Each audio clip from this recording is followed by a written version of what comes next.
भगवद गीता में एक श्लोक आता है, यदा यदा हि धर्मस्य ग्लानिर्भवति भारत तदभ्युत्थानमधर्मस्य तदात्मानं सृजाम्यहम् परित्राणाय साधूनां विनाशाय च दुष्कृतां धर्म संस्थापनार्थाय संभवामि युगे युगे। जब पृथ्वी लोक में अधर्म की वृद्धि हो गई और धर्म का ह्रास होने लगा, तब पृथ्वी माता ने, देवताओं ने, ऋषियों ने भगवान विष्णु से प्रार्थना करी। तो भगवान विष्णु ने भी कहा, ठीक है, मैं धर्म की रक्षा करने के लिए पृथ्वी लोक में जन्म धारण करूंगा। तो देवी की और वसुदेव के माध्यम से भगवान श्री कृष्ण प्रकट हुए, गोकुल मथुरा में प्रकट हुए। वहाँ से गोकुल में चले गए, कई महीनों तक, कई वर्षों तक गोकुल में रहे, फिर नंदगांव में रहे, फिर वृंदावन में रहे, घूमते रहते थे। क्योंकि नंद बाबा गाय चराते थे, तो गायों के चराने वालों के विषय में कैसा आता है, 4 महीना यहाँ रुकते हैं, 4 महीना दूसरे क्षेत्र में रुकते हैं जहाँ, क्योंकि अभी तो पानी देते हैं लोग। पहले तो ऊपर भगवान इंद्र देवता जब कृपा करते थे तभी वर्षा होती थी। तो जहाँ जहाँ घास, हरी हरी घास मिलती थी, वहीं वहीं पर गाय चराने वाले चले जाते थे। इसलिए भगवान श्री कृष्ण घूमते रहते थे। जब से वो पैदा हो गया तो पहले से ही घूमते रहते थे वो नंद बाबा वाले, लेकिन भगवान भी घूमते रहते थे। इसलिए एक ठिकाना नहीं है भगवान का। नंदगांव में रहे, बरसाने में भी रहे, गोकुल में भी रहे, पूरी 84 क्षेत्र में घूमते रहते थे। अब भगवान बड़े हुए, और भगवान जब बड़े हुए तो मतलब कई राक्षसों को उन्होंने मारा, पूतना का वध किया, और बकासुर, गजासुर, अगासुर, सप्तासुर, कई असुर थे, उन सभी को मारा। और भगवान ने जब 7 वर्ष के हो गए, भगवान के कितने वर्ष के, 7 वर्ष के हो गए, तब मैंने नंद बाबा ने क्या किया था, यज्ञ किया था कुछ, मतलब इंद्र देवता के लिए यज्ञ किया था। किंतु भगवान श्री कृष्ण ने अपना यज्ञ करवा लिया, इंद्र देवता को रोक दिया। क्यों रोक दिया? इंद्र देवता को थोड़ा अभिमान हो गया था, तो सोची कि अहंकार को तोड़ देता हूँ। तो क्या करते हैं, इंद्र देवता को विषय में देखता हूँ, तो अहंकार को तोड़ने के लिए उन्होंने इंद्र देवता के यज्ञ को बंद करवा दिया, अपना स्वयं पूजा करवा दी। गोवर्धन की पूजा मतलब स्वयं भगवान विष्णु की। तो सारे द्वार वालों ने भगवान श्री कृष्ण ने गोवर्धन की पूजा करी, और विश्वास दिलाने के लिए भगवान ने क्या किया, एक रूप से तो साक्षात खाने लगे और एक रूप से स्वयं पूजा करने लगे। अब पूजा करने के पश्चात इंद्र देवता को मालूम पड़ा, तो इसी ग्वाल वाले ने एक छोटे से बालक ने मेरा यज्ञ बंद करवा दिया। तो इंद्र देवता क्रोधित हो गए। तो 7 दिनों तक, 7 रात्रि तक वर्षा करवा दें। अब जब जैसी वर्षा हुई तो वर्षा ऐसी वैसी नहीं, मूसलाधार वर्षा हुई। अब सारे द्वार वालों ने कहा कि हे कृष्ण, हम तुम्हारी आज्ञा मान कर यज्ञ करवा किया था, अब हमारी रक्षा करो। उन्होंने कहा ठीक है, मैंने तुम्हारी रक्षा के लिए पहले से ही विचार करके रखा है, चलो मेरे साथ चलो, वो जिसकी हमने पूजा करी उसी की शरण में चलते हैं। तो गोवर्धन के पर्वत के पास चले गए। भगवान ने, श्री कृष्ण ने उसको संकल्प के द्वारा उठा लिया। संकल्प के द्वारा उठाया, ऐसे हाथों के उनका हाथ तो छोटा मोटा है कितना घुसेगा, लेकिन संकल्प के द्वारा उठाया। उठाने के पश्चात जब उसके नीचे भगवान चले गए, इसके पश्चात ग्वाल वालों से हाथ इसके नीचे आ जाओ। अब यहाँ पर ग्वाल वालों को शंका हो गई, एक छोटा सा तो बालक है, कहीं इसको नींद आ जाए, कहीं छोटे तो बाहर रहेंगे तो बच सकते हैं, लेकिन इसके अंदर चले गए तो बचने का कोई चांस नहीं है, गए नहीं। उन्होंने अरे तुम डरो मत, विश्वास करो, मैंने तुम्हारे लिए किसी सुरक्षा का उपाय सोचा है। 2-3 बार कहा तब उनको विश्वास हुआ। फिर 7 दिनों तक, 7 रात्रि तक उसके नीचे रहे। अब देखा इंद्र देवता देखा कि ये तो कुछ असर ही नहीं हुआ मेरी वर्षा का, तो लौट कर चले गए। शांति हुई, प्रार्थना करी भगवान विष्णु की, कृष्ण भगवान की पूजा करी, गाय ने भी पूजा करी, सूर्य गाय ने, कामदेव सूर्य गाय ने भगवान श्री कृष्ण पूजा करी। तभी से भगवान का नाम पड़ गया गोपाल। एक गोवर्धन नाम पड़ गया, धारण करने से गो, और गो इसके पश्चात अब आ गया नंबर गोपियों का। तो गोपियों ने देखा कि भगवान श्री कृष्ण को चाहने लगेंगे, उनके स्वरूप को देख करके। अब कुछ गोपियाँ जो भगवान श्री राम थे जंगल में गए थे, कभी जंगल में गए थे, कभी अयोध्या में गए थे, कभी मिथिला नगरी में जाते थे। तो उन जिस काल में राम जी के रूप में जन्म लिया था भगवान विष्णु ने, तो राम जी का रूप सौंदर्य था। उस सौंदर्य को देख करके वहाँ की कुछ स्त्रियों ने, मिथिला नगरी की स्त्रियों ने, अयोध्या की स्त्रियों ने, जहाँ जहाँ पर गए थे उन स्त्रियों ने भगवान राम को पति रूप से वर्ण करने की इच्छा की। तो भगवान ने कहा कि इससे अवतार में तो मैं मर्यादा को लेकर के आया, क्योंकि इस अवतार में दो श्रापों को पूरा करना था उनको। एक तो नारद जी की श्राप को पूरा करना था और एक भृगु ऋषि की श्राप को पूरा करना था। क्योंकि भृगु ऋषि ने श्राप दिया था कि जैसे तुमने मेरी पत्नी को मार के विधवा बना दिया, उसी प्रकार की तुम्हारी पत्नी भी ऐसी हो, अगर तुमको पत्नी समान थी।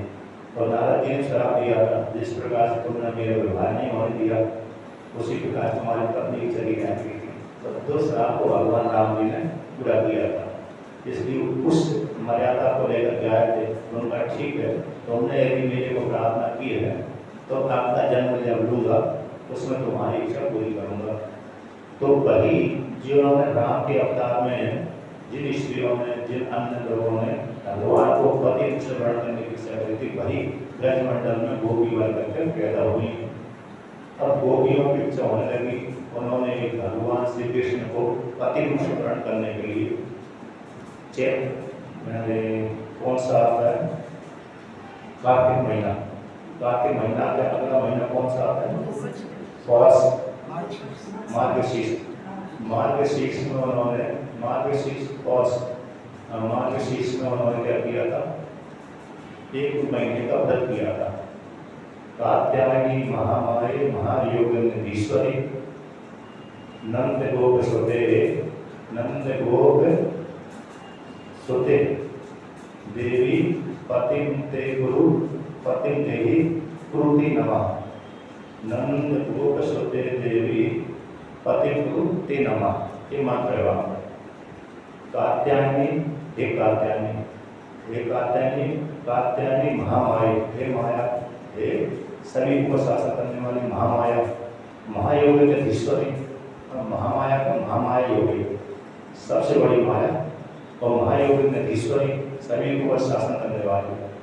नंद गोप सुतम देवी, नंद गोप का जो गोत्र है, नंद गोप सुतम देवी, हे देवी, नंद गोप का जो गोत्र है उसको पति ते गुरु पति देवी गुरु ते नमः।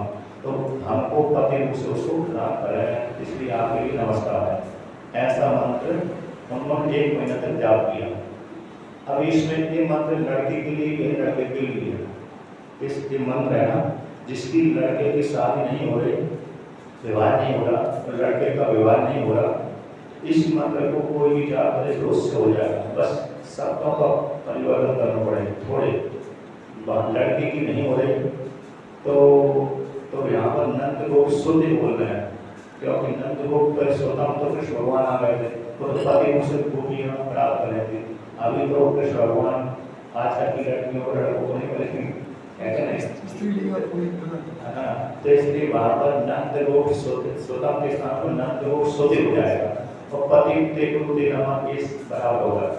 अब वो लड़के के लिए पत्नी चाहिए, तो नंद गोप स्वतः सुध देवी पति के स्थान पर पत्नी प्रयोग करना पड़ेगा उसको, तो उसको लड़के के लिए वो पत्नी प्राप्त हो जाएगी। ये मंत्र तो लड़के के लिए भी है, लड़के के लिए बस सब स्वतः के स्थान पर स्वतः बोलना है और पत्नी के स्थान में पत्नी प्रयोग करना है।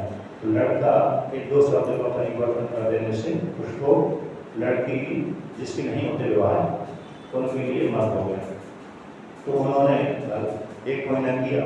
अब 1 महीने के पश्चात भगवान श्री कृष्ण ने उनकी इच्छा जान ली। लेकिन एक दोष करते थे, स्नान तो करती थी वो, अनुष्ठान आदि करते थे, लेकिन कभी कभी नग्न स्नान करते थे। तो मनुस्मृति माता है न नग्न स्नान आश्रित, नदी आदि में नग्न स्नान नहीं करना चाहिए।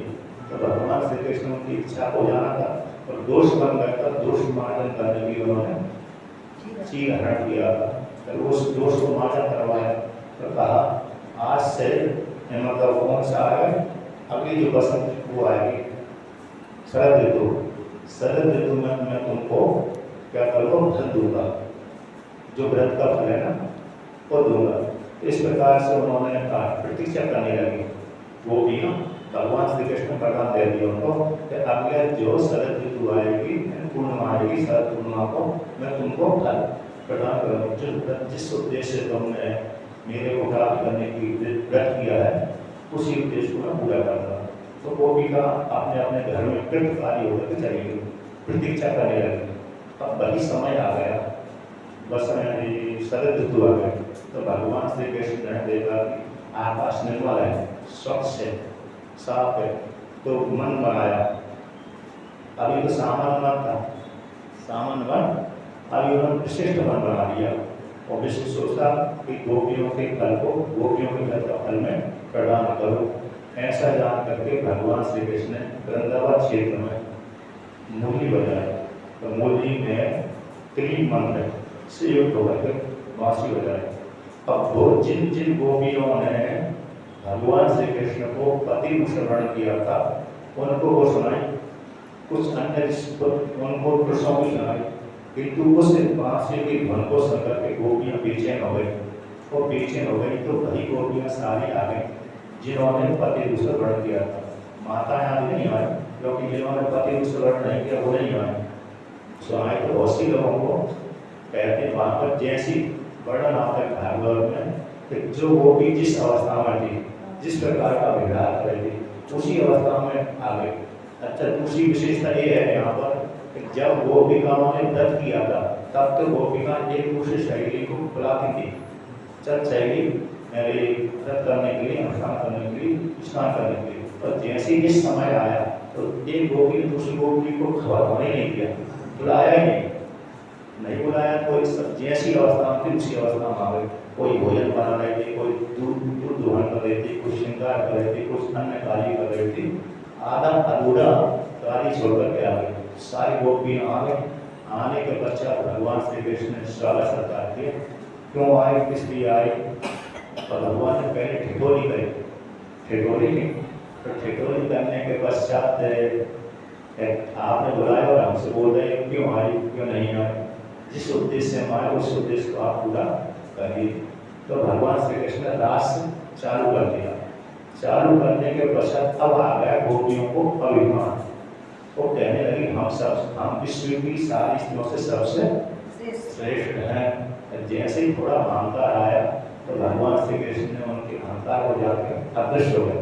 एक गोपी को साथ लेकर के भाग गए। अब इसमें एक गोपी राधा मान सकते हैं, एक गोपी अथवा कोई गोपी मान सकते हैं। भागवत में वो भी शब्द का प्रयोग कर दिया, सभी को सामान्य रूप से प्रयोग कर दिया। लेकिन गर्ग संहिता में राधा का नाम आता है, गर्ग संहिता आती है, उसमें राधा का नाम आता है। और गर्ग संहिता में भगवान श्री कृष्ण के वैवाहिक का वर्णन किया गया, कितने गोपियों के साथ भगवान श्री कृष्ण ने विवाह किया। राधा का सबसे पहले विवाह भगवान श्री कृष्ण का राधा के साथ ही हुआ था। भगवान श्री कृष्ण की आयु 1 वर्ष की थी और राधा की आयु 12 वर्ष की थी। राधा पहले पैदा हो चुकी थी, 12 नहीं हुए, 12 साल बड़ी थी। तो भांडी वन में ब्रह्मा जी ने उनको विवाह किया था। भांडी वन में नंद बाबा गाय चराने के लिए गए थे, अपने साथ बच्चे को ले गए थे। उसी काल में बरसात हुई, राधा अपने वहाँ से आगे ब्रज से मतलब बरसाने से, तो ब्रह्मा जी भी आ गए। तो ब्रह्मा जी ने उनको विवाह करा। राधा ने पहले अपने पति कृष्ण को गोदी में लिया, बालक के रूप तो लेकर थोड़े जंगल में चले गए। उधर नंद बाबा गाय चरा रहे थे, तो वहीं जाकर के भगवान श्री कृष्ण का अब क्या हो जाओ, बड़े हो जाओ, बालक के साथ चला कृष्ण गोदी में लेकर के फिर नहीं लेना, हमको बड़े बड़े हो जाओ। तो बड़े हो गए, समावस्था वाले हो गए। ब्रह्मा जी ने विवाह करा दी, विवाह हो गया। तो बाद में विवाह हो गया, पुनः गोदी में ले लिया, मतलब बालक बने। तो नंद बाबा को ले लिया। तो पहला विवाह उनको वहाँ पर हुआ भांडी वन में। कभी जहाँ वृंदावन है, जो वृंदावन है उससे यमुना जी उस तक पर भांडी बने, आश्रम भी है वहाँ का, 2-3 क्षेत्र वहाँ पर अच्छे हैं दर्शन करने। तो कहते हैं एक गोपी को भगवान श्री कृष्ण ले गए, अब उस गोपी को भी अभिमान हो गया। वो गोपी कहने लगे कि हे कृष्ण, यदि आपकी आगे जाने की इच्छा है तो मेरे को आप ले चलिए जैसी व्यवस्था से, अब मैं तो आगे नहीं चल सकती, थक गई। तो गोपी की कैसे उसको भी हम करा गया। तो भगवान श्री कृष्ण ने कहा, यदि तुम थक गई हो तो आगे हम चलना है तो मेरे कंधे के ऊपर बैठ जाओ। बैठने लगी कर, जैसे ही भगवान श्री कृष्ण झुके वो बैठने लगे, उसी समय भगवान श्री कृष्ण अंतर्धान हो गए, अदृश्य हो गए। तो वो पछताने लगी, हाय मैंने एक गलत कार्य कर दिया। भगवान श्री कृष्ण मेरे छोटे से दुखी हो गई। उधर तो वो हजारों की संख्या में गोपियां थी, नदी की गुजर थी, ये अकेली थी जंगल में। अब भगवान श्री कृष्ण ने रात्रि भी ऐसी रात्रि नहीं बनाई, 6 महीना की एक रात्रि बनाई थी, 6 महीना की दिव्य रात्रि बनाई। एक रात्रि में तो ऐसी नहीं हो सकता, थोड़ी भी व्यतीत हो जाएगी, तो दिव्य रात्रि बनाई थी, योग माया से बनाई थी। वो 6 महीने तक सारे जो स्त्री पुरुष दूसरे थे सोते ही रहे योग माया से। क्यों? आत्मा कैसी सत्य संकल्प है, ब्रह्म कैसा है सत्य संकल्प, ईश्वर सत्य संकल्प है। तो जैसे संकल्प करेगा वैसे ही वो घटना घटेगी। तो इस प्रकार से अब क्या हुआ, अन्य गोपियां चिन्ह ढूंढते ढूंढते आए तो देखा कि एक गोपी वहां पर बैठी हुई है। अच्छा, वहां पर जो सारे चिन्ह जो वहां पर जाते हैं ना निधि वन में, कि यहाँ पर श्रृंगार किया था, वहाँ पर श्रृंगार किया था, यहाँ पर कुछ किया था, वो सारे वर्णन भागवत में आते हैं। तो देखा कि यहाँ पर भगवान श्री कृष्ण की गोपी के साथ श्रृंगार किया, यहाँ पर कुछ और खुशी क्रिया करी। ऐसे चिन्ह देखते देखते उनको देखा कि गोपी तो यहाँ पर बैठी है। पूछा, कृष्ण कह गए कि मेरे को छोड़ के चले गए। मैंने उनके साथ कहा कि मैं थक गई हूँ, आगे नहीं जा सकती, यदि तुमको जाना है तो मेरे को कंधे पे बैठा करके ले चलिए। तो मैंने गलती करी, इसलिए मेरे को छोड़ करके चले गए। अब इस प्रकार सारी गोपियां पुनः जब रात्रि तो थी, वहां से इकट्ठी होकर के नदी के किनारे, यमुना के किनारे आ गई। यमुना के किनारे आकर सारे मिल करके गीत गाने लगी, अपने व्यथा को उजागर करने लगी। उसी जो व्यथा उन्होंने अपनी उजागर करी, उसी का नाम है गोपी गीत, उसी को लेकर कहते हैं। गोप्यः ऊचो जयति ते एकं जन्मना वृजः श्रियते इंदिरा सस्वदत्रहि दयितवश्यतां दिक्षुता विकास त्वहि कृतासवस् त्वां विचिन्वते। अच्छा, ये जो श्लोक है गोपी गीत है, यदि कोई भावपूर्वक गाए तो गाते गाते ही आंखों में आंसू आ जाएंगे, भावपूर्वक गाते हैं। तो यहाँ पर गोपियाँ संबोधन करती हैं दयिता, हे प्यारे। पुत्र के विषय में भी आता है, प्यारे के विषय में आता है, प्रेमी के विषय में भी आता है, हे प्यारे। कहते हैं गोपिका कहती है जयति ते अधिकम जन्मना प्रजा, आपके जन्म लेने से, आपके ब्रज क्षेत्र में जन्म लेने से इस ब्रज की कैसी हो गई महिमा अपरंपार हो गई, वृद्धि को प्राप्त, उत्कर्ष भाव को प्राप्त हो गई। अतः जयति रूप से बढ़ते, जयति बढ़ते। तो आपके जन्म लेने से ब्रज की महिमा अधिक से अधिक हो गई। और क्या हो गई कि जहाँ पर लक्ष्मी माता जिस वैकुंठ लोक में रहती थी, श्रेयता इंदिरा सरस्वत अत्रि। अब कहते हैं जहाँ पर लक्ष्मी माता जिस वैकुंठ लोक में रहती, वह वैकुंठ लोक को छोड़ करके लक्ष्मी यहाँ पर आकर निवास करने लगी। तो आकर आपके निवास, आपके यहाँ पर जन्म लेने से इसमें सौंदर्य की वृद्धि हो गई। ब्रज क्षेत्र की भगवान ने जहाँ पर अवतार लेते हैं वहाँ पर सौंदर्य अपने आप ही जाता है, ऐश्वर्य अपने आप आ जाता है, सारे गुण वहाँ पर जाते हैं। तो कहते हैं शाश्वत, हमेशा हमेशा के लिए। शाश्वत शब्द का अर्थ होता है हमेशा, सनातन। तो हमेशा हमेशा के लिए इंद्रायणी लक्ष्मी यहाँ पर निवास करने लगी, रहने लगी आपके जन्म लेने से। इसी हेतु से और ब्रज में भी एक पुत्र का स्वभाव होता है, ऐश्वर्य संपत्ति सारी आ गई। अच्छा, दूसरी बात ये भी है, भगवान विष्णु उस लोक को छोड़ के आ गए, लक्ष्मी क्या करेगी अकेली बैठे बैठे, है नहीं? पत्नी भी जैसे पति कहीं घूमने चला जाता है तो पत्नी भी अकेली रहते डूब जाती है, तो कहाँ चली जाती है? वो भी पड़ोसन के पास में चली जाती है गप्पे लगाने के लिए, ऐसे में गप्पे तो लगाती है, कभी कभी चर्चा भी कर लेती है। तो उसी सोचा लक्ष्मी ने सोचा मैं तो अकेली हूँ, कहाँ जाऊँ? जहाँ पर मेरे गुरु गए हैं, पति देव गए हैं, वहीं पर चली जाती हूँ। तो लक्ष्मी यहाँ पर आ गई, ब्रज क्षेत्र में आ गई। तो ब्रज क्षेत्र में जैसी लक्ष्मी आएगी तो सारी संपत्ति आ जाती है लक्ष्मी के आते। जैसे देवी दुर्गा जी के विषय में, पार्वती के विषय में आता है, जिस दिनांक से पार्वती ने जन्म लिया था उसी दिन से वहाँ पर हिमालय क्षेत्र के पास में सारी संपत्ति आने लगी। ऐश्वर्य उसका बढ़ गया, दौलत ऐश्वर्य बढ़ गया।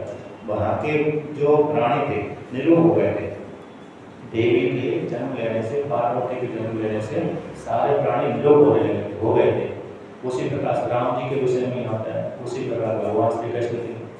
तो कहते हैं हे भगवान श्री कृष्ण, हे प्यारे, जब ब्रज की शोभा बढ़ गई, बढ़ने के पश्चात कहते हैं दृष्टम दिक्षुतावकाश, हम आपके कैसे दासियां आपको ढूंढती है, ढूंढ रही हैं। और कहाँ ढूंढ रही? दसों दिशा में ढूंढ रही हैं, चारों तरफ आपको देख रही हैं। आप हमको अकेली रात्रि में कहाँ छोड़कर भग गए? और ऐसा नहीं, कहते त्वयि वृत्ता आश्वस्तम विषिवते, हमारे तो प्राण आप ही हैं, हमने अपने प्राणों को अपने पास नहीं रखा, हमने अपने प्राणों को अपने पास में नहीं रखा, बल्कि आप में रख दिया। अब हमने सारे प्राणों, अपने जितनी भी गोपियां ब्रजवासी क्षेत्र हैं, सभी के प्राण आप ही हैं, और आप में प्राण रख करके हम आपको भूल गए, और आपने तो क्या कर दिया, हमको जंगल में छोड़ करके भाग गए। तो जड़ता आसवा, आंसू बोलते हैं प्राण को, बहुवचन का प्रयोग कर दिया सारी गोपियों के प्राण। तो हमने आप परमात्मा श्री कृष्ण में आप में प्राण रख दिए, और आपको दसों दिशा में खोल रहे हैं, और आप तो हमको छोड़ करके भाग गए। कहाँ भाग गए? जल्दी आ जाओ, हमारी व्यथा को सुनो, और हमको कृत्यकार्य कर दीजिए, कृत्यकृत कर दीजिए। जिस उद्देश्य से हमने चाहा उस उद्देश्य को आप पूरा करिए। देखो, हम जंगल में स्थितियाँ हैं, तो जंगल है, कहीं शेर आ जाए, भालू हो जाए, कहीं कुछ आ जाए, हमको खा जाएगा, इसलिए हमारी रक्षा करिए। इस प्रकार से वो भी कहा है, पहले श्लोक के द्वारा भगवान श्री कृष्ण को पुकारते हैं। अब दूसरे श्लोक के द्वारा भगवान श्री कृष्ण को पुकारते हैं उपमा के द्वारा। जैसे कोई व्यक्ति मारता है, किससे? धनुष्वाण से आदेश मारता है, तो भगवान श्री कृष्ण के ऊपर कटाक्ष करते हैं कि आपने हमको धनुष्वाण के द्वारा नहीं मारा, किंतु नेत्रों के द्वारा आपने हमको मार दिया। इस उपमा के द्वारा वर्णन करते हैं। ऐसे किसी किसी के अस्त्र शस्त्र होते हैं, और किसी किसी के नेत्र ही अस्त्र होते हैं, उसके द्वारा वो मार देता है। ऐसे लड़का लड़की हो गए, लड़कियाँ होगी लड़की हो गए, जवानी में तो नेत्र ही वो उनके काम करते हैं, वो नेत्रों के माध्यम से व्यक्ति घायल हो जाता है। कोई उपमा यहाँ पर दी गई है। सरदूतः सहे साधु जाते सरसिजोदरा श्रीमुषाग्रसा सुरते नाते ते शुल्क दासिका भरते निघ्नतो नेह किंबदा।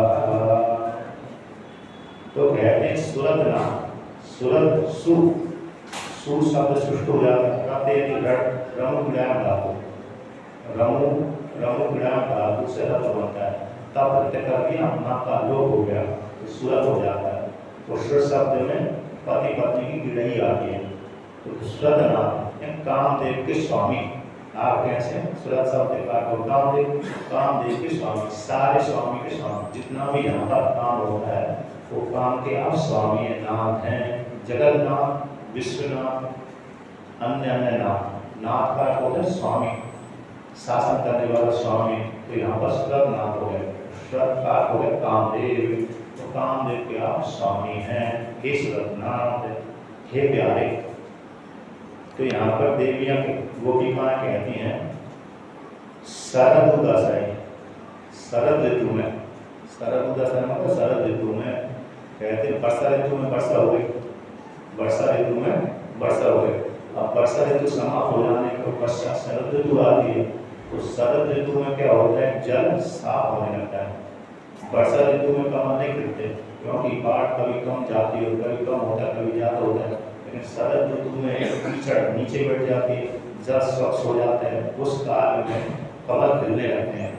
जैसे आप कभी बद्रीनाथ केदारनाथ जाओगे तो जैसी वर्षा समाप्त हो जाती है तब अच्छे विश्व जो कमल है, ब्रह्म कमल है, अन्य अन्य कमल है, ये कमल है, खिलते रहते हैं। बद्रीनाथ में खूब चढ़ा लगा हुआ, पहाड़ों कूदते हैं, बर्फ निकल जाती है, पहाड़ों कूदते हैं, बड़ी महिमा आती है ब्रह्म कमल के विषय में। उसी प्रकार से यहाँ पर भी है कि शरद ऋतु में जल निर्मल हो गया, साफ हो गया, जो तालाब है, तालाबों में कहते हैं शरद दशई, आशय कामना होती है। और आशय शरद का, शरद ऋतु में जो तालाब भरे हुए हैं उस तालाब में जल से लवा तालाब है, उसमें कहते उस तालाब में कहते हैं साधु जात सत्य, साधु सम्यक रूप से, सुष्टु रूप से, शुभ रूप से उत्पन्न हो गया। आता शरद ऋतु में जो लबालब भरा हुआ है तालाब, उस तालाब में कमल खिले हुए हैं, विद्यमान कमल है, जो कमल खिले हुए हैं। अब कीचड़ भी चाहिए सांसना है क्या नहीं, जल से नहीं होता है, लेकिन कीचड़ भी सांसना से ही पंकज है ना, कमल जल और कमल, जल और कीचड़ को लेकर के ही कमल उत्पन्न होता है। तो यहाँ पर कहते हैं अच्छी रूप से खिला हुआ विद्यमान भी है, ऐसा जो कमल है सरसे, सरसे सर जल से जो पैदा हुआ है उसकी उदर है, जल से जो पैदा हुआ कमल, उस कमल के उदर में, कमल के गर्भ में कहते हैं स्त्री रहती है। क्या रहती है? स्त्री, लालिमा आदि रहती है। उसको देखने से मुलायम मुलायम से रस भी रहता है कमल के बीच बीच में, तो उसको देखने से व्यक्ति का मन प्रसन्न हो जाता है। ऐसे जो स्त्री को चुराने वाले भाव है, स्त्री को चुराने वाले मुष्ट आदि चोरी करते हैं, मुष्टे चोरी करते हैं। तो आपने स्त्री को चुरा लिया, ऐसे स्त्री को चुराने वाले आपके जो नेत्र हैं कौन के? भगवान श्री कृष्ण। तो तात्पर्य हुआ कि जो शरद ऋतु में उत्पन्न होने वाले तालाबों में उत्पन्न होने वाले कमल, उन कमलों के गर्भ में जो सुंदरता है, ऐसी सुंदरता को चुराने वाले आपके जो नेत्र, ऐसे जो आपके नेत्र हैं, उस नेत्रों के द्वारा हम घायल हो गए, उन नेत्रों के द्वारा हम गोपिकाएं घायल हो चुकी हैं। तो आपने इस प्रकार से दृष्टि से देखा तो हम घायल हो गए। तो कहते हैं, और गोपिकाएं कहती हैं कि हे कृष्ण, अस्वर्ग राशि का ते हम आपके कैसे हैं? अस्वर्ग राशि का, स्वर्ग द्वारा नहीं, ऐसे कोई कोई स्वर्ग से आते हैं, प्राप्त कर लेते हैं, स्वर्ग दे करके, धन दे करके। हमने जैसे किसी को अपने काम पर लगाया, सेवा में लगाया, तो किसी कोई को सेवा फ्री में लगा देते हैं, फ्री में कर देते हैं कोई सेवा, और कोई पैसा दे करके करता है। उसी प्रकार से यहाँ पर गोपिका कहते हैं हम बिना स्वर्ग के आए हैं, तो बिना स्वर्ग वाली हम दास का है। और कहते हैं परदे, हे कृष्ण आप वरदान को देने वाले हैं, क्योंकि आपने वरदान दिया था, हमने उपासना करी थी, आपने हमको वरदान दे दिया था, तो वरदान को देने वाले थे श्री कृष्ण। आप बताइए, कहते निकल तो निकल के बता, क्या अस्त्रों से मारना ही बल होता है? अस्त्रों से मारना ही क्या बल होता है? अतः नेत्रों के द्वारा मारा जाना बल नहीं होता, अतः निश्चित रूप से नेत्रों के द्वारा भी मारना ही होता है। अस्त्रों के द्वारा ही अकेला मारना नहीं होता, बल्कि नेत्रों के द्वारा भी मारना होता है। इसलिए आपने हमको इस दृष्टि से देखा जिससे हम घायल हो गए। ऐसा अत्याचार हमारे ऊपर मत करो। तो फिर क्या करें? भगवान श्री कृष्ण कहते सामने प्रकट हो जाओ, है नहीं? तात्पर्य यही है कि भगवान श्री कृष्ण हमारे सामने प्रकट हो जाए, क्योंकि हम आपके नेत्रों से घायल हो चुके हैं। अब वो जब तक वो आप हमारे ऊपर औषधि प्रयोग नहीं करेंगे, घाव में औषधि नहीं लगाएंगे, हमारे पास में आकर के तब तक हमारा जो घायल हुआ घाव भरे घाव हो चुके हैं, घाव भराने वाले नहीं है। इस प्रकार से गोपिकाएं भगवान श्री कृष्ण को पुकारती हैं। अब भगवान श्री कृष्ण को याद दिलाती हैं। भगवान श्री कृष्ण को गोपिकाएं याद दिलाती हैं कि यदि आपको मानना ही था तो हमको पहले से क्यों बचाया? यदि आपने जंगल में हमको छोड़ दिया, बुला करके छोड़ दिया और मार रहे हो आप, एक तो नेत्रों से मार दिया, घायल कर दिया, चलो हम मान लेते हैं कि आप मार दिया, तो पहले हमको यदि आपको मारना ही था, ठीक है मारने का मार दिया अच्छी बात, लेकिन पहले क्यों बचाया? यदि आप इस प्रकार से बदला ले रहे हैं, मार रहे हैं हमको, तो पहले से हमको नहीं बचाना चाहिए थी। आपने कई बार हमको बचाया, हमको नहीं बचाया, पूरे ब्रजवासी को बचाया, हमारे पुत्रों को बचाया, पुत्रियों को बचाया, पतियों को बचाया, गायों को बचाया, स्त्रियों को बचाया, पुरुषों को बचाया। वहाँ पर नहीं बचाना चाहिए थी। अब क्यों? यदि आपको मारना था तो पहले से ही मार देते, उपेक्षा कर देते। इंद्र देवता के ने वर्षा करी, उसी का उपेक्षा कर देते, हम तो चले जाते बढ़िया। तो ये जो दर्द होते हैं, जो पहले का दर्द हो रहा है ना पार हुआ हमको, ये दर्द हमको होता ही नहीं, पहले से हम शांत हो जाते थे। अगर जब शरीर छूट जाता है कोई किसी से शिकायत नहीं करता, जब तक शरीर बना रहता है तभी तक व्यक्ति एक दूसरे की शिकायत करता है, और जैसे शरीर छूट गया शिकायत करना सारा बंद हो जाता है। तो गोपिकाएं बढ़ाना देती है, गोपिकाएं क्या कहती हैं? बढ़ाना क्यों बढ़ाना हो गई कि आपने अब मार रहे हो, इससे पहले आप कहीं मौका आया, कहीं अवसर आया, जब हम मरने वाले थे तब आपको ही बचाना चाहिए थी। बचानी है तो आप ही हमको बचाओ, पर हमारे सामने प्रकट हो जाओ। तो गोपिकाएं कहती हैं विसर्जिला पियान प्याले राक्षसा वर्ष मारुता व्यक्तिता नला विस्मया में जा विश्लेतो भया ऋषभ ते वयम रक्षिता मोहो। तो गोपिका कहते हैं विसर्जनाप्या, विसर्जनाप्या भगवान श्री कृष्ण ने कैसे उससे रक्षा करी थी? कहते हैं किसी काल विशेष में, यानी जहाँ पर गाय चराने के लिए गए थे भगवान श्री कृष्ण ग्वाल वालों के साथ, तो गर्मी का सीजन था, गर्मी का सीजन था, तो गायों ने विचार नहीं किया जिस ऋतु में कालिया नाग है तब उसी ऋतु में गायों ने जलपान कर दिया। गायों ने अकेले जलपान नहीं किया, बल्कि ग्वाल वालों ने जलपान कर दिया, और सारे ग्वाल गाय मूर्छित हो गई, मरने वाली थी। लेकिन भगवान श्री कृष्ण ने क्या कर दिया? अपनी कृपा से गायों को भी जीवित कर दिया, ग्वाल वालों को भी जीवित कर दिया।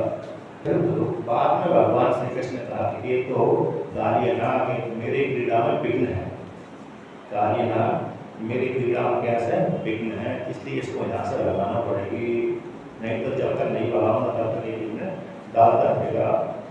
फिर भगवान ने किसी निमित्त वाला करके उसको उठाया। तो एक बार भगवान श्री कृष्ण ने विष के द्वारा गायों को ग्वाल वालों को बचाया। और कहते हैं व्याल राक्षसा, व्याल नगासुर, सारे ग्वाल वाल भगवान श्री कृष्ण साथ हैं, गाय चराने के लिए गए थे। उस काल में भगवान श्री कृष्ण वैष्णव चढ़ाते थे, तो वैष्णव इधर उधर चल रहे थे, लेकिन ग्वाल वालों ने देखा कि कृष्ण चलो यहाँ पर खेलते हैं। तो अगासुर ने इतना बड़ा विशाल शरीर बना लिया कि दूर से देखने पर धोखा लगती थी। तो सारे ग्वाल वाल तो गुफा समझ करके लुका छिपी खेल खेलने के लिए उसके भीतर प्रवेश कर गए। अब भगवान श्री कृष्ण देखे तो गुफा नहीं है, पहाड़ पर नहीं है, उत्तर प्रदेश वहाँ पर ब्रजमंडल पे जाएंगे तो एक दो पहाड़ दिखते हैं, ज़्यादा पहाड़ी नहीं है। तो सारे तो एक कहाँ से नया पहाड़ आ गया, तो देखा कि ये तो सर्प है, ये तो राक्षस है, और राक्षस है तो अगासुर ने सर्पवार करके यहाँ पर आ गया है, ये तो मारने वाला है। लेकिन भगवान श्री कृष्ण को रोका, ग्वाल वालों को रोके नहीं कि हम तो इसी में खेलेंगे आओ। तो अगासुर ने क्या किया कि इन ग्वाल वालों को अंदर जा दिया, लेकिन मुख बंद नहीं किया, वो प्रतीक्षा कर रहा था जब तक कृष्ण नहीं आएगा तब तक मैं मुख को बंद नहीं करूँगा। तो खुलना लगा। तो भगवान श्री कृष्ण सोचा कि बार बार मेरे अर्जुन देते हैं, मैं नहीं जाऊँगा तो मर जाएंगे। तो भगवान श्री कृष्ण भी उसके भीतर प्रवेश कर गए। जैसे प्रवेश किया तो उसने मुख बंद किया। अब मुख बंद किया तो कहते उसने स्वर्ग के भीतर से श्वास निकलती है, जहरीली निकलती है। उस श्वास को सुनते सुनते सारे ग्वाल तो बेसुध मर गए। लेकिन भगवान श्री कृष्ण ने क्या किया, अपने शरीर को बढ़ा दिया। जब शरीर को बढ़ा दिया तो उसकी गला ही बंद हो गया, अतः भीतर से श्वास आना बंद हो गया, घुटन हो गए। जैसे कोई व्यक्ति किसी को मान गला दबा देता है, जैसे गला दबाया तो उसकी घुटन होते होते होते मृत्यु की प्राप्ति हो जाती है। उसी प्रकार से भगवान श्री कृष्ण ने इतना बड़ा शरीर बना दिया तो उसकी श्वास आना जाना बंद हो गई, उसी से वो मर गया। फिर भगवान श्री कृष्ण ने उन ग्वाल वालों को कृपा करी, फिर ग्वाल वालों को बाहर निकाला, जीवित कर दिया। तो व्याध राक्षस जो राक्षस था जिसने सर्प का उदाहरण दिया था, उससे हमारे पुत्रों की आपने रक्षा करी। और कहते हैं वर्षमालाद, कहते हैं जब भगवान श्री कृष्ण ने कह दिया मेरी पूजा करो, गोवर्धन की पूजा करो, गोवर्धन की इंद्र देवता की पूजा मत करो। वो हमारा क्या करता है, हमारा कोई उपकार ही नहीं करता है। हम तो जंगल में रहने वाले हैं, पर्वत हमारे आश्रित आता है। इंद्र देवता तो कभी कभी वर्षा करता है, और हमारा तो वृत्ति कौन सी है, व्यापार, इसकी वृत्ति है। कृषि गौरव से वाणिज्य व्यस्त का स्वभाव है। विशेष रूप से हमारा तो कौन से गौरव से भी वाणी है, कृषि भी हमारे पास नहीं है। गौ की रक्षा करते हैं और गौ की आशा कौन देता है, पर्वत हमको भोजन देता है, गाय की चारा देता है, इंद्र क्या देता है। ऐसा तर्क करते हैं। ग्वाल नंद बाबा आदि को विलुप्त कर दिया, तो अपनी पूजा करवा दी। भगवान श्री कृष्ण ने अपनी स्वयं की पूजा करवा दी। इंद्र देवता उस पूजा से छिड़ गए और 7 रात्रि तक 7 रात दिन और रात वर्षा करवाते रहे ब्रजमंडल को नष्ट करने के लिए। कहते भगवान श्री कृष्ण ने उनकी रक्षा करी। वर्षमाला इस वाक्य के द्वारा गोवर्धन उठा करके इंद्र देवता से रक्षा करी। वैद्यता लगा। कहते एक बार भगवान श्री कृष्ण जब कालीनाथ तो जब ग्वाल वालों ने जल पान कर लिया था, तो भगवान श्री कृष्ण ने देखा कि तो सारे मर गए, जिसके द्वारा कालीनाथ को भगाने के लिए क्या किया, जल में कूद गए। वो कौन से कदम के वृक्ष से, जब आप वृंदावन जाएंगे तो वहाँ पर कदम का वृक्ष आज भी कहते कोई है, वहाँ तो बस्ती है। जहाँ पर कूदे थे उस काल में तो नदी था, नदी तो दूरी बन गई, लेकिन अभी घाट जरूर बना हुआ है। जब परिक्रमा मार्ग में जाएंगे वृंदावन में तो वहाँ पर घाट बना हुआ है। अभी थोड़ी हो सकते 50-100 वर्ष पहले ही नदी डूब गई होगी, पहले वहीं से रहते होगी। तो वहीं पर भगवान श्री कृष्ण कदम के वृक्ष के ऊपर चढ़े तो बहाना बनाकर, ज्ञान का बहाना बनाकर उसमें कूद गए। अब कूद गए तो कहते हैं नाग की पत्नी ने देखा, एक तो सुंदर वाला पहले भगाया, किंतु कृष्ण भागी नहीं। और नाग ने देखा कि ये तो मेरा अतिक्रमण करके मेरे पास में आ गया। तो नाग ने पहले तो सुंदर रूप को देख करके कहा इसको नहीं मारो, तो अतिक्रमण कर रहा है, मेरे राज में आ रहा है, मेरा उल्लंघन कर रहा है, मेरी आज्ञा को नहीं मान रहा, तो हमला कर दिया। तो भगवान श्री कृष्ण ने उस देव करके उसके अधीन रहे, माया को लेकर के। जब तक इधर को आत्मा ने सूचना दे दी नंद बाबा को, यशोदा को, सारे ब्रजवासियों को, फिर कृष्ण ने उसमें कूद गया। कहाँ पर कूद गया, यमुना में कूद गया। तो जहाँ पर काली नाम रहता था वहीं पर कूद गया। अच्छा, विशेषता ये भी है तो उस काल में 1 किलोमीटर जितने भी ना, वहाँ के सारे वृक्ष उसके कालीनाथ के श्वास के प्रभाव से सारे जल जाते थे। 1 किलोमीटर ऊपर भी, मतलब बहुत दूर तक। उसकी जब श्वास छोटा हुआ तो श्वास को जल झरीला हो जाता था। जब हवा के माध्यम से वो जल ऊपर उठा, हवा जाती थी, उससे आसपास का जो क्षेत्रफल है जल जाता था। पक्षी भी उसके ऊपर से उड़ते थे 1 किलोमीटर के अंदर, वो भी विश्व के हवा के प्रभाव से मरकर गिर जाते थे। इतना झरीला था। तो पहले तो भगवान श्री कृष्ण उसके साथ पीड़ा कर पीड़ा करने के पश्चात उसको भगवान श्री कृष्ण को उसने पकड़ लिया और अपने नाकों में फंसा लिया। तो कुछ काल तक तो भगवान श्री कृष्ण मूर्छित अवस्था में पड़े रहे। तब जब नंद बाबा यशोदा आए, बलराम जी आए, अन्य सारे आए, तो नंद बाबा तो कूदने लगे उसी में, तो बलराम जी को लिया, यशोदा कूदने लगे, उसको अन्य स्त्रियों ने पकड़ लिया। तो बलराम जी ने समझाया कि ये तो नाटक कर रहे हैं, आप चिंता मत करो, कृष्ण को कुछ होने वाला नहीं है। अब ये दो लोग थे, शांति धारण को शांति धारण करो। जब वो सारे बेचैन हो गए, ग्वालपाल आदि नंद बाबा आदि, तो भगवान श्री कृष्ण ने कहा अब तट पाना जा रहे, ठीक है, नहीं फिर अपनी शरीर को बढ़ाया। भगवान श्री कृष्ण माया भी है, तो गरिमा आदि शक्ति बढ़ा दिया, महिमा आदि शक्ति से लेकर शरीर को बढ़ा दिया। तो उसके सर्कल के जो घास थी जिसमें फंस गए थे, छूट गिर पड़ गए। तो भगवान श्री कृष्ण ने एक फण को नीचे दबा करके ऊपर के फणों पे चढ़ गए। तो वहाँ पर जो जो फण ना गए उठा, तो उसी फल के ऊपर भगवान ठोकर मारते हैं। ठोकर मारने उनका नाशना हो गया, ठोकर मारने उनका तांडव, ठोकर ही मारते हैं, तो ठोकर मारने नृत्य हो गया। तो जो जो फण ऊपर उठाता था उसी फण पे ठोकर मारते थे, तो उसके सर के जितना भी जहर निकल ही गया। तो निकल घायल भी हो गया। उनकी पत्नियों ने, सर्प की पत्नियों का, महाराज आप दयालु कृपा करिए, हमारे पति देव हैं, रक्षा करिए, हम आपकी शरण में आए। बाहर में नाग भी शरण में गया, तो नाग से कहा कि हे नाग तू यहाँ से चला जा, ये मेरा स्थान है। पर नाग ने कहा हे भगवान, हे श्री कृष्ण, ये स्वभाव है, हमने अपने पास से, हमारे पास में ये स्वभाव नहीं है, ये स्वभाव तो आपने दिया है। ये स्वभाव कैसा है? आपके द्वारा दिया गया है, तो उसमें हम क्या करें, हमारी गलती नहीं है। आप हमको कैसे बना देते, किसी के ऊपर दूर करने वाले नहीं बनाते। हम सर को क्या करते हैं, एक वर्ष तक, 1-1.5-2 वर्ष तक, दीर्घ काल तक जिस व्यक्ति ने गलत कार्य किया, जिस व्यक्ति ने उसका अपमान किया, जिस व्यक्ति ने कुछ उसके साथ अपराध कर दिया, वो अपराध को भूलते नहीं है। यहाँ पर वर्णन किया है, जिससे जो किसी व्यक्ति ने, स्त्री ने अथवा पुरुष ने सड़क के ऊपर अपराध कर दिया, मार दिया, हाथ कर रख दिया, चोट कर दिया और मरा नहीं है वो सर, तो दीर्घ काल तक उसको क्रोध बना रहता है। अमुक व्यक्ति ने मेरे को मारा, तो बदला छुपाने के लिए प्रयास करता रहता है। तो कहते हैं ये स्वभाव आपने दिया है, यदि आप स्वभाव को परिवर्तन कर देते थे तो हम उसी प्रकार से होते। तो भगवान श्री कृष्ण ने कहा तुम यहाँ से छोड़ करके चले जाओ। कहाँ चले जाओ? ब्राह्मण द्वीप में चले जाओ, वहाँ तुमको कोई डर नहीं है। कहते यहाँ तुम कैसे आ गए? कृष्ण कर दिया, फिर कालीनाग यहाँ पर कैसे आ गया?